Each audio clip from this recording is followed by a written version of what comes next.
ነው እንግዲህ መታደል በአንድ አመት ውስጥ ከሁለት ሴት ጋር በዓልን ማክበር።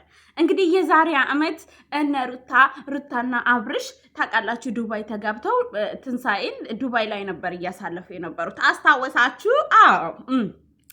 ዘንድሮ ደግሞ አብርሽ መታደል እኮ ነው። እውነት ይሄ ራሱ እኮ በቃ አንዱ ተሰጦ ነው። ተሰጦ በሉት እሺ። እና አሁን አብርሽ ቤት በቃ እንትን አይበል አይደብረው፣ አንተም አይደብርህ። ሁሌም በየአመቱ ከሁለት ሴት ጋር በዓልን አክብር ተብሎ የተፈቀደለት ልጅ ቢኖር እንዲሁም የሚያምርበት ልጅ ቢኖር አብርሽ ነው። እንግዲህ እንደምታዩት ፏፍን ትሽ ብለው ከሄርሜላ ጋር እያከበሩ ነው። አውይ ሄርሜላም እሱም ማች ለብሰዋል እና እውነቴን ነው የምላችሁ እንዴት አባታቸው እንደሚያምሩ ልነግራችሁ አልችልም። እና እዛ ሰፈር እንግዲህ በነገር ነው በዓል የሚከበረው። እዚህ ሰፈር ደግሞ እንደዚህ ፏ ፍትሽ ተብሎ ነው የሚከበረው። እና አብርሽ የትኛውን ማንም ሰው እኮ ሰላምን ነው የሚመርጠው፣ ሰላምን። እውነቴን ነው የምላችሁ ደግሞ የነ ሄርሜላ ሆቴል ነው ይሄ ቤት ምናምን አንድ አይመስላችሁ፣ የነ ሄርሜላ ሆቴል ነው። እና ቤትማ ከሆነ ሩታ ትመጣለች እኮ ትረብሻለች ሩታ። ስለዚህ ያለው አማራጭ ምንድን ነው? እንደዚህ ሆቴል ላይ ማክበር ነው። ሆቴል ላይ ልትሄድም ላትሄድም ይችላል። በጣም ነው ያማርባችሁ ስነግራችሁ። እና ምን ልላችሁ ፈልጌ ነው ማለት ነው። እና አብርሽዬ በቃ ተመርቋል። እውነቴን ነው የምላችሁ ተመርቋል። ግን ሰላም ብያችኋለሁ። ሰላም ለእናንተ ይሁን ውድ የኦርቶዶክስ እምነት ተከታዮች፣ እንኳን አደረሳችሁ። እኔ እንኳን ገና አሁን ነው ከዚህ በኋላ ነው በዓል ብዬ የምመጣላችሁ። አሁን ግን ትላንትናም የዳንኤል ቪዲዮ ብዙዎቻችሁ ሼር አድርጋችሁልኝ ነበረ። ትላንትና አጋጣሚ ሆኖ በጣም ቢዚ ነበርኩኝ እና ልመጣም አልቻልኩም። የመጡበትም ነገር ምንም ደስ አላለኝም። ስለዚህ ቪዲዮንም አይቼ በቃ ምንም ማውራት እንትን አላልኩኝም። ምክንያቱም ታውቃላችሁ አይደል እነ ዳኔን እኔ ሰድባለሁ ነው ማለት እኔ እንጃ። ምክንያቱም ትክክል እየሰሩ ስላልሆነ ማለት ነው። ለዛ ዘም ብዬ አልፌያለሁኝ ማለት ነው። ያ ማለት ደግሞ እጠፋለሁ ማለት አይደለም። መጥቻለሁ። ቡዜም እንግዲህ ያንን ፀጉሬን እንዲያድርጋ መታ እያለች ነበረ። እሷንም ስለሷ ባወራሁት ቪዲዮ ብዙዎቻችሁ እየሳቃችሁ ነበር። እውነት እሷ ነው እንደምመስለው። ቡዜ ግን በጣም እንተዋወቃለን እኮ ከቡዜ ጋር ማለት ነው። እና እኔ እንጃ ካየሹ ያዝናናሻል ብዬ አስባለሁ አንቺን ለመሆን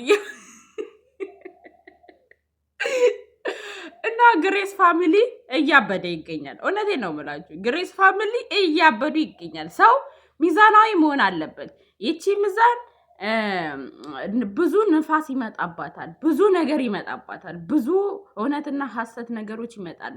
የዛን ጊዜ እንዲህ ማለት የለባትም። ምን ልልሽ ነው ቡዜ፣ አብርሽ ራሱን ችሎ መከራከርም ማውራትም መመለስም ይችላል። አንቺ ግን እንደ ታላቅ እህት ሚዛናዊ ሆነሽ አሁንም ወንድምሽን እየተቆጣሽ ብታሳልፊው መልካም ነው። ምክንያቱም ሩታና አብርሽ አንድ ላይ እንኳን ባይሆኑ አብርሽማ ያቺ ሄደ እኮ በቃ ሄደ፣ ወንድምሽ ሄደ እንዳታስቢ በቃ ሰመጠ እኮ። አሁን እዛ ግቢ ከገባ አይወጣም። ግቢ ይሁን ሆቴል አያስታውቅም። ብቻ አንድ አስተናጋጅ አለሁኝ ሄደ በቃ። እንዴ የተረፈ ፋሚሊ ተቀላቀለ እኮ። አሁን ብትጎትችው ራሱ አይወጣም። አይደለም ሩታ አርግዣለሁ ደብል ራሱ አርግዣለሁ ብትል ሁለቱ ልጆች የሚለያዩ አይመስለኝም። ስለዚህ ቡዜ አንቺ ሚዛናዊ መሆንሽን እንዳታቆቢ። ነገ በልጅ ስለተዛመዳችሁ በምርቃት በልደት በብዙ ነገሮች ትገናኛላችሁ። በጋብቻ በልዑል ጋብቻ ካላረጀን ማለት ነው ካልሞትን። እና ምን ልልሽ ነው ብዙዬ፣ ብዙ አትድከሚ። ስለ አብርሽ ደግሞ እንዳትጨነቂ።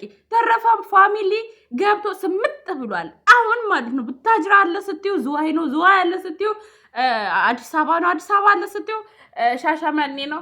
በቃ ዙዋሬ ልጅ ነው ያገኘው። ምንም እንዳትጨነቂ። አሁን ራሱ አታይም እንዴ? እንዴት አታይም እንዴ? እንዴ እንዳማሩበት አታይም እንዴ? አሁን በቃ ከሰፈር ወረኞች በዚህ ወጥቶ በዚህ ገብቶ ከሚሉ እንትኖች ርቋል። እንዳታስቢ፣ ዶን ወሪ ነው የሚባለው። እና በዓል እውነት እኔ ድጋሚ እናብርሽ ቪዲዮ ስሩልን ወይም ቲክቶክ ላይ ፍግብን። ዛሬ ግን ማለለካ እንዲ ራስቸው እናንተ የመዳም ቅመሞች ጉዳት ታደርጉንም ማለት